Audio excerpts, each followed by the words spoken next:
Good morning. Welcome to the Arc of Northern Virginia, and welcome to our 4th annual A Life Like Yours benefit breakfast. We hold this event each March in Developmental Disabilities Awareness Month, and this March I'm really glad to see everybody's faces and to be able to share breakfast with you in person.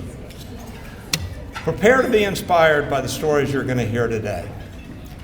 My name is Mark Albert, and I'm board president at the Arc of Northern Virginia, but I'm more widely known as Cassie's dad.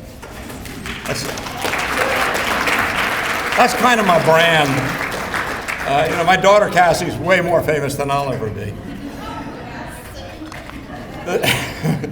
The theme for our this year's breakfast, Accelerating Community Inclusion, highlights the work ahead of us to achieve inclusive community for our loved ones with intellectual and developmental disabilities. Our most recent board president, Lissy John, introduced a benefit breakfast describing how she first encountered the Arc of Northern Virginia, including details about the early help she received as she was pursuing services for her son. And I thought that was a great introduction. I wanted to follow her lead, but the problem is I can't remember learning about the Arc of Northern Virginia. I can't remember a time when the Arc of Northern Virginia wasn't there to support my family. The Arc of Northern Virginia has always been there. Well, not quite always, but for a very long time, since 1962. I mentioned that this is our 4th annual A Life Like Yours benefit breakfast. But did you know this last Monday, was the 60th birthday of the Arc of Northern Virginia.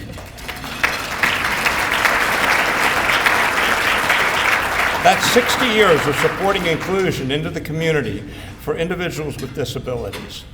That's 60 years of providing guidance, information, and resources to help families support loved ones with disabilities. That's 60 years of the Arc of Northern Virginia working to create a world where people with intellectual and developmental disabilities can live a life like yours. Without the Arc of Northern Virginia, I cannot imagine how my wife Robin and I could have gotten through the maze of services and programs we had to navigate to help Cassie achieve her potential and to support her inclusion into the educational system, the workforce, and the community. The Arc of Northern Virginia was there every step of the way to help us get the help we needed so Cassie could be defined not by her disabilities, but by her abilities. The mission of the Arc of Northern Virginia is to promote and protect the human rights of people with intellectual and developmental disabilities and actively support their full inclusion and participation into the community throughout their lifetimes. We've been doing that for 60 years. And with the help and support of people like you, 60 years from now, the Arc of Northern Virginia will still be here providing important support for inclusion of individuals with disabilities. I want to thank our sponsors and thank them for their support in today's events. Our gold level sponsor is Atlantic Union Bank. Our silver level sponsors are Aetna, Better Health of Virginia, Evermay Wealth Management, Key Private Bank, Molina Complete Care, Anthem Health, and our champion sponsors are Anthem Health Keepers Plus and United Bank. I really want to thank them.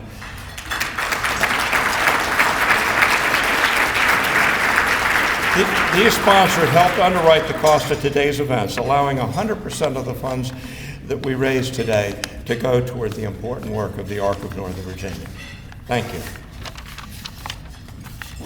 I also want to recognize elected officials that we have here with us today and thank them for joining us.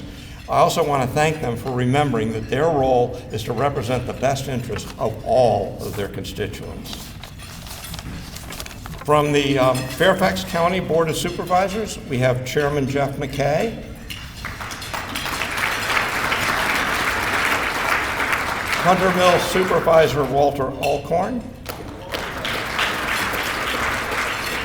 Drainesville Supervisor John Faust. Lee District Supervisor Rodney Lusk.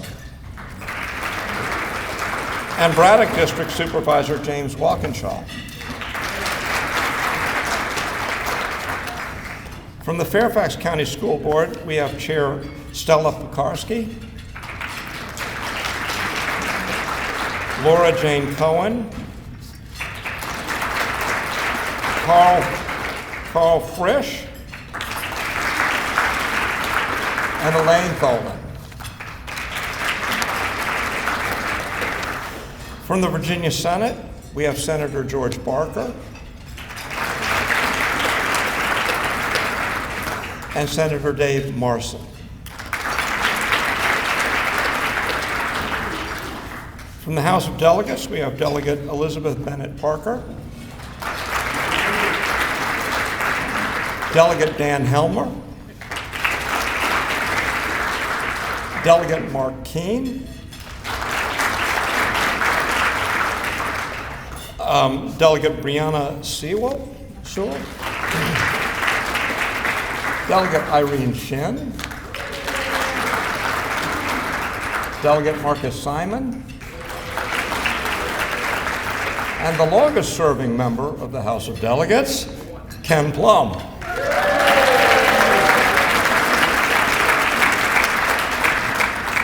From the Office of the Governor, we have Deputy Secretary of Cybersecurity, Alicia Andrews. From Fairfax City Council, Tom Ross. From the Falls Church City Council, Mary Beth Connolly and Debbie Hescott. And finally, from the town of Herndon, we have Mayor Sheila Olam.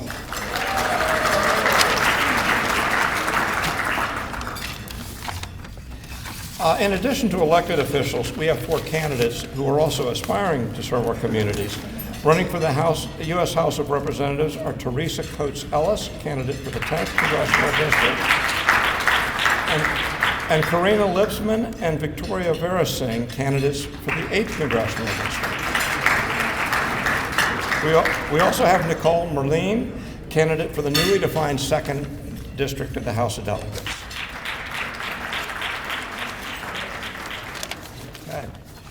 Now I'd like to bring to the podium Fairfax County Board of Supervisors Jeff Mckay, who comes to us today with a special presentation. Chairman Mckay. Well, thank you very much, Mark, and I will be short because there's a lot of speakers we want to hear from. But first of all, isn't it great to be out together again, celebrating, right? Even more great is to live in a community that cares enough about each other to do the right thing, to get us to this point, to be vaccinated. And probably the thing that makes me most proud in Fairfax County is the way in which we have protected the most vulnerable residents of our community who have needed our protection over the last 2 years.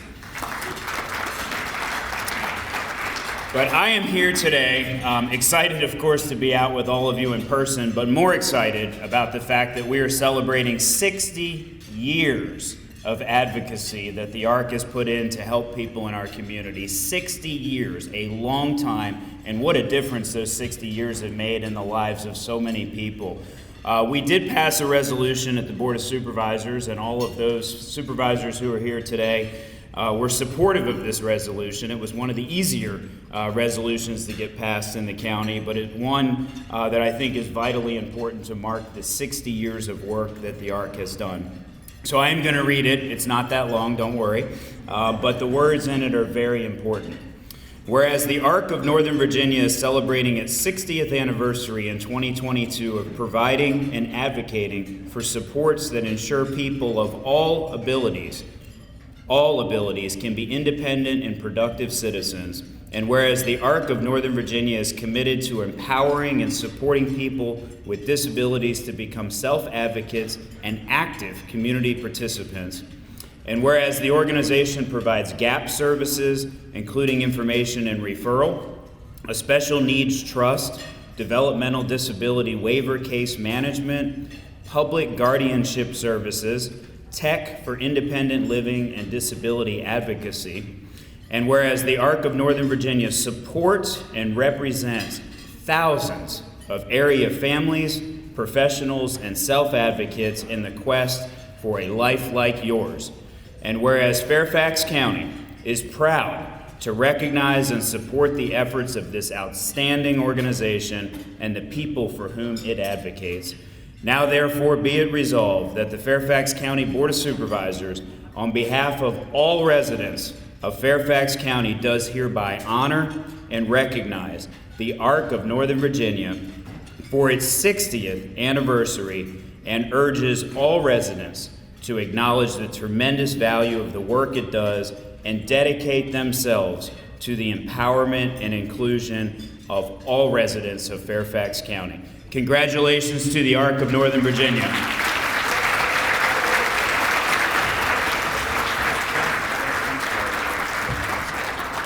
Thank you, Chairman Mckay. We really appreciate this. It's now my great honor to introduce the Executive Director of the ARC of Northern Virginia, Ricky Epstein.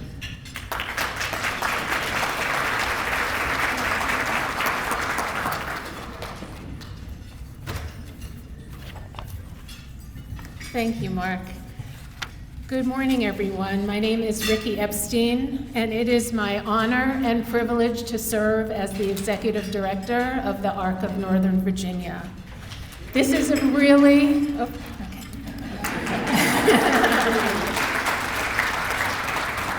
This is a really exciting time for our organization.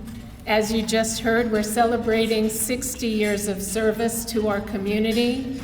Wow, what a milestone that is. I think back to those initial gatherings of parents who desperately wanted better lives for their children with disabilities. Connection, not isolation. Inclusion, not segregation. And programs and services for their children in the community when there were none to be had. It's been said, never stand in the way of a determined parent. And so on March 21st, 1962, the ARC of Northern Virginia was incorporated in the Commonwealth of Virginia, and determination has ruled the day ever since. Looking back over the past 6 decades, we have accomplished a great deal. We have been a fiercely effective advocacy organization on both the local and state levels. We've expanded our special needs trust and public guardianship programs, and we created our Transition Points program to support people with disabilities and their families throughout the entire lifespan. Our award-winning Tech for Independent Living program has grown to include TravelMate, EmployMate, SafetyMate, and DailyMate. And most importantly, we have helped self-advocates to find their own voices through our People First and Toastmasters programs. While anniversaries are a natural time to look back and reflect, we must remain focused on what's ahead. There's a reason why the rearview mirror is only a fraction of the size of the front windshield. The future is always changing. And if we learned anything from the past 2 years, it's that we must remain relevant to the needs of people with disabilities and their families, as those needs evolve with changing times and circumstances. The ARC of Northern Virginia has a proud history fighting for equity in the public schools. Now we look to the future of special education programs, and we must speak out for updating individualized education plans to guarantee the full inclusion of all children all the time. Changes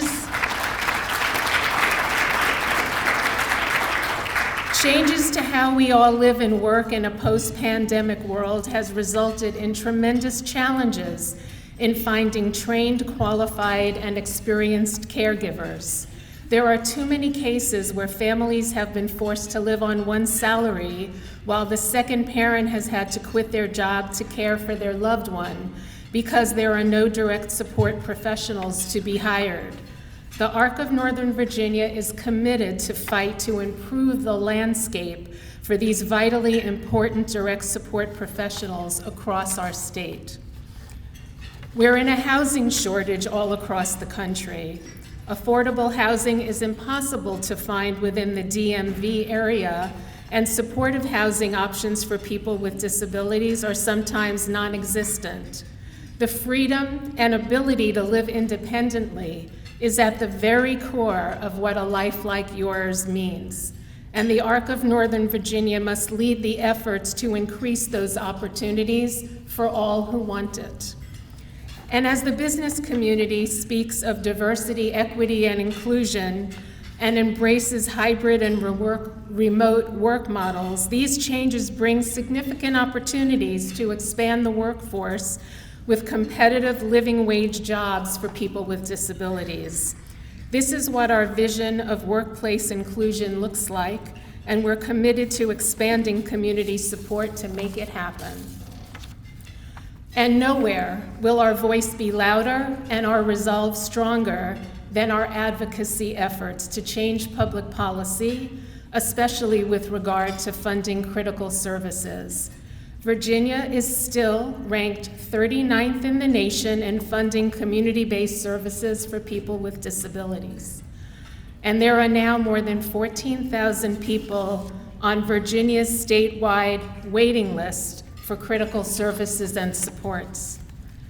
I'm hearing the phrase budget surplus tossed around quite a bit here in Virginia. But here's what every family in this room knows. If you don't pay your bills, you don't have a surplus.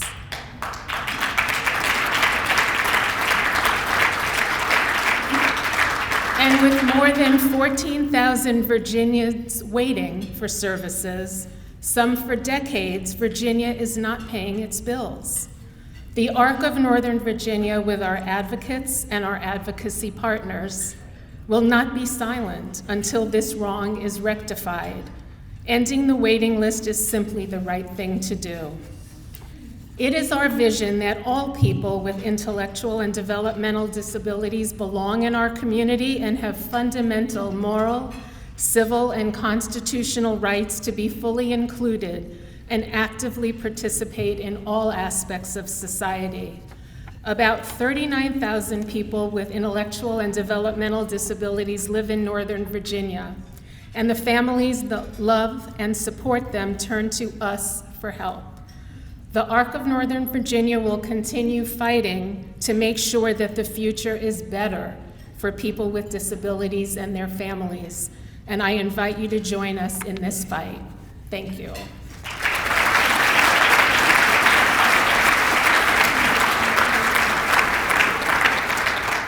I am now pleased to welcome Nicole Zupan with us today. Nicole is one of the few people who see the developmental disability system from many sides. As a mom, she's been an advocate for her son and his services his entire life. As an educator, she works closely with students with disabilities, their educational teams, and supporters to plan for not only what a student needs at a moment in time, but how to achieve their vision for the future. As a parent-to-parent leader, she has worked with other families all over the state to share her personal and professional advice, experience, and endless compassion. And as an advocate, she is always willing to share her story and perspective to meet and to push for change for all. Nicole's gifts and talents have brought a great deal of hope and support to many other families, including to our team at the ARC of Northern Virginia. Please welcome Nicole.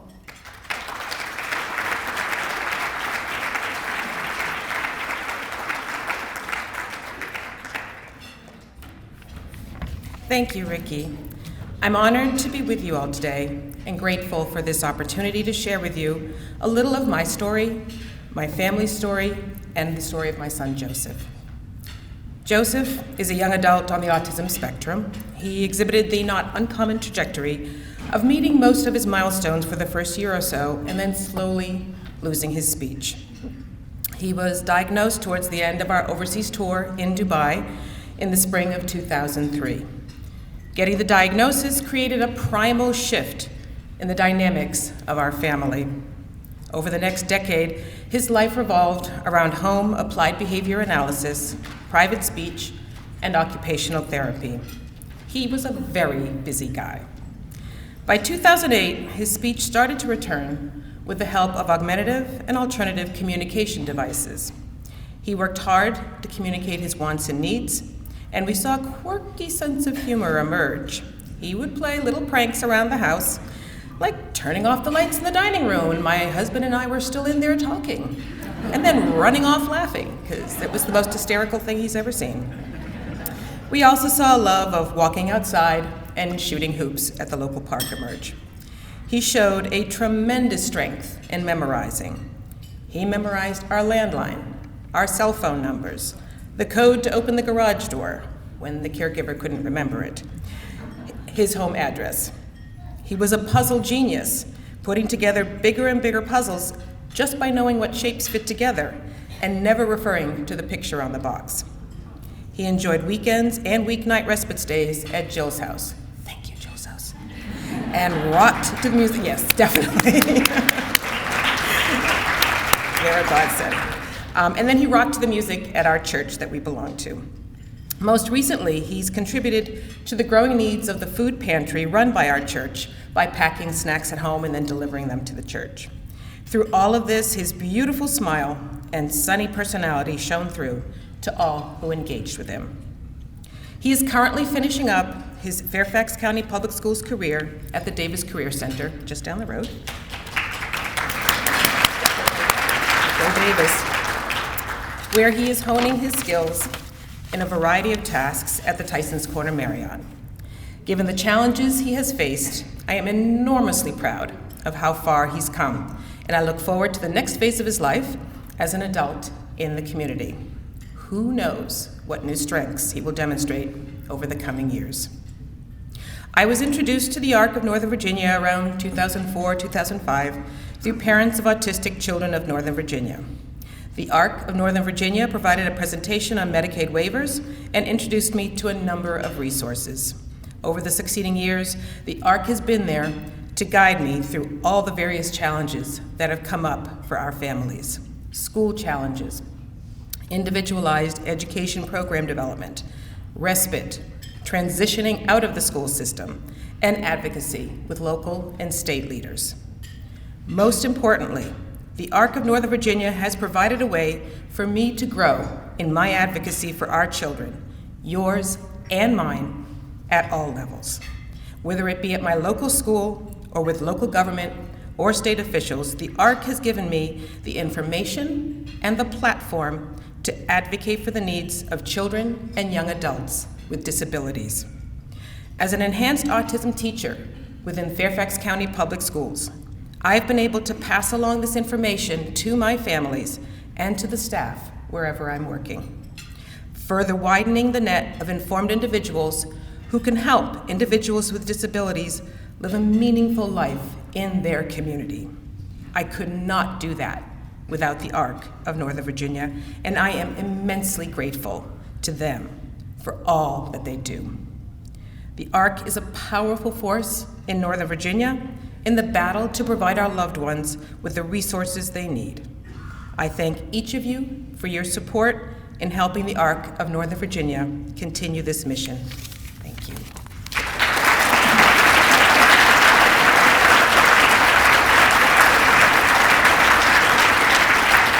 Our next speaker has for many years advocated for disability rights. He is a graduate from Partners in Policymaking, an 18-month program to train disability advocates. Born in 1988 in Salisbury, Maryland, he was diagnosed with being on the autism spectrum in 1992 and moved with his parents to Leesburg, Virginia 4 years later.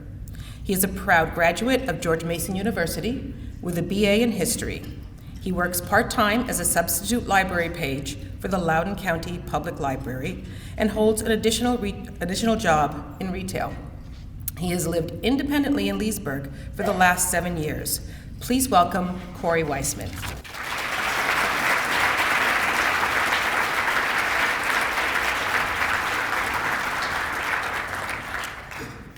Thank you, Nicole. Good morning, everybody. As both an adult on the autism spectrum and an advocate for disability rights, my main focus point has been to live a life like yours, meaning those without disabilities. In other words, I think everyone, regardless of disability status, should be entitled to various aspects of independent living, especially housing and employment. Throughout my life, I have always felt like I have defined my diagnosis rather than let it define me. Housing is one way that I have advocated for my rights and independence. When I reached adulthood, with the help of the ARC of Northern Virginia, I applied for a housing choice voucher, which would provide me with subsidized housing. After being on the state waiver waiting list for 8.5 years, I received support services and subsequently the opportunity to get my own place to live, a 2-bedroom apartment in Leesburg. While there were several options for an apartment as a non-driver, I advocated for one close to a bus line in order to access my workplace as well as other stores and services. In addition, I asked for one that was a 2-bedroom as opposed to a 1-bedroom, as I did not want to feel too confined. This required completing paperwork to discuss my additional issue of anxiety in order to qualify for the larger apartment. It was from coming to understand the waiver and how long it took to get services and receiving the housing choice voucher that I began to advocate in earnest.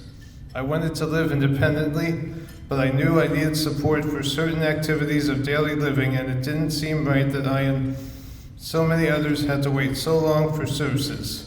So I talked to both my case manager and also the director of advocacy at the ARC of Northern Virginia and learned that speaking to those in power could be really effective, and that is what I decided to do. Throughout my high school years, I also knew that employment was one key step with regard to establishing independence. As I began working, I found that I needed to advocate for the right of people on the autism spectrum to have jobs. Following my graduation from college, I realized that the need to advocate for employment that met my skills and interests was even more important. As a lifelong lover of books and reading, I feel so fortunate to have been an employee of my local library system for the past several years, and prior to that, I was a paid employee in my high school library during my junior and senior years of high school. In addition, I have always considered my position for the library to be the one that fits my skills and addresses my sensory needs for movement throughout the day. I started out as a volunteer, eventually getting hired 4 years ago as a substitute library page following 8 applications and interviews. I used the interviews to accept feedback and develop my interviewing strategies. This opportunity has been overall very positive, as both staff and patrons have praised my hard work, attention to detail, and great attitude. I feel that by demonstrating these skills, I prove on a daily basis that people with disabilities are worth hiring. We have the same skill sets as others, we might just require a different approach or a combination to do it. The ARC of Northern Virginia has helped me navigate services with DARS, the Department of Rehabilitative Services, and ensured that I received what I needed. I am humbled yet very proud to have been part of several worthwhile opportunities, experiences, and events with regard to my commitment to disability advocacy. Among the highlights include meeting and discussing my triumphs and struggles at the Virginia State Capitol in Richmond with then State Senator and now U.S. Congresswoman Jennifer Wexton, and other politicians, speaking as well as speaking before a state subcommittee, serving on various panels over the years, accepting the proclamation for Developmental Disability Awareness Month from my local Board of Supervisors, and being a proud graduate of the State Partners in Policy Making class series. This summer, I had the opportunity to mentor younger people virtually with disabilities on self-advocacy. Once I even had an hour-long conversation with my mom and Virginia Attorney General Mark Herring regarding disability rights in my home. Getting involved with the ARC of Northern Virginia has opened many advocacy opportunities for me. I feel that each time I advocate for a life like yours, it makes me feel like I am a necessity in my local disability advocacy community. I have received numerous praises from my peers on the autism spectrum and also from people with and without disabilities who have attended public events from which I spoke up for my rights as well as those of others. Meeting with high-level officials not only increased my self-esteem, but it also increased my passion for advocacy, as I now realized those in political power were listening to me. I am lucky to be off the waiver waitlist and living independently while more than 14,000 Virginians are still on the list, which I have felt and to this day still feel is unfair. Hearing that was one reason why my advocacy for a life like yours has been ongoing. Everyone, in my opinion, should be entitled to live the life they want to live, regardless of how many abilities they have. Thank you very much for your attention and for accepting our invitation to this benefit breakfast, and thank you very much for listening to my story.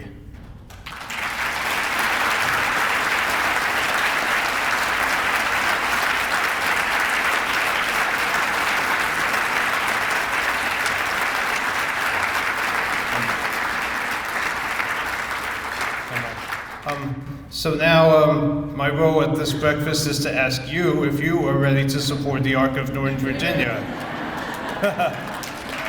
Are you ready? I'll take that as a yes. Thanks. This is not just a donation to the Arc of Northern Virginia. It truly is an investment in our community, and I believe that it is one of the most important investments that any one of us can make. I'd like to ask the table host to please pass out the pledge cards.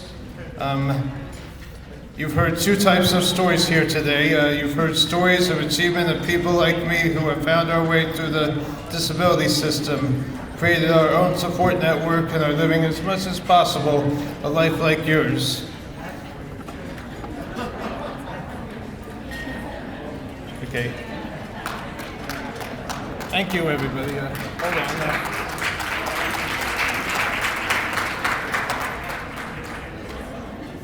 Before I go, I want to tell you about the different kinds of deals you'll make. Please take a look at your pledge cards, everyone, and I'll share examples of the impact your gift today can have at some of the levels. On the donation side, you will see a $2,500 gift opportunity. A gift at this level or higher would, for example, provide investments in our award-winning and innovative use of technology that helps people with disabilities to live more independently. A contribution at the $1,000 level, for example, ensures our important advocacy efforts that allow individuals and families we serve with meet face-to-face with legislators and policymakers and to share their stories. And the donation at the $500 level allows us to expand our claim transition points program, which connects families to needed resources and supports through educational workshops and webinars, as well as printed guides, individual consultations, and information and referral website portal. The need may seem great, but our resolve is greater, because at this moment there are more than 39,000 individuals with intellectual and/or developmental disabilities living in Northern Virginia. With the help of each one of you, we can meet the challenge. Together we can. Also, if there are some other ways you may consider supporting our work, for example, perhaps you would like to consider a recurring monthly donation, or you might consider a gift of stock, a used car, or something else, or you may also want to share some great ideas with us. And please check the appropriate circle on the card. All contributions are welcome and very much appreciated. And if you finish one side, please flip it over and share your contact information on the back. And also, I want to share this very important thing. It's very important that you hear this. Whatever gift you have chosen to make today, we sincerely thank each and every one of you on behalf of myself and all of the individuals and families served by the Arc of Northern Virginia. And we thank you for the most important gift you gave today, the gift of your valuable time. We really appreciate that you took your time out of your busy lives to be here this morning to learn more about the Arc of Northern Virginia and help us be the welcoming and inclusive community we all wish to live in.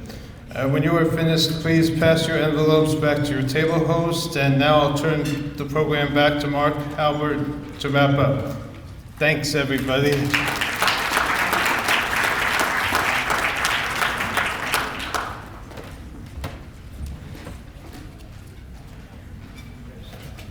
That was great. Thank you. Thank you, Corey and Nicole, for sharing your inspiring stories. As you're finishing filling out your donations and pledge cards, I want to recognize some additional folks who joined us today. We have a dedicated board of directors that guides, supports, and extends the work of the Arc of Northern Virginia, and it's my honor to serve with them. I'd like the board members in attendance to please stand.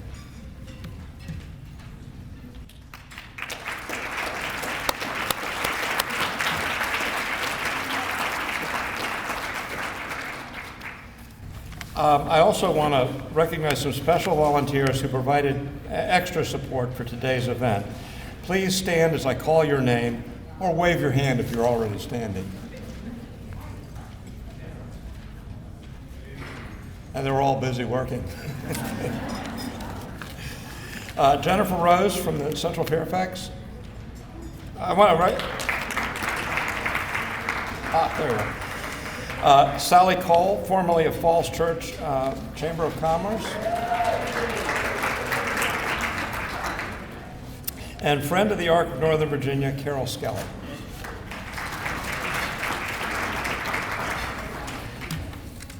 Several staff members at the Arc of Northern Virginia are also here, and I want to thank them as a team for their work on this event and the tremendous work they do all year round.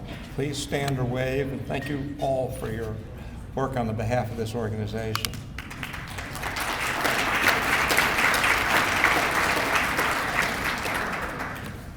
Finally, I want to thank all of you for attending this year's breakfast.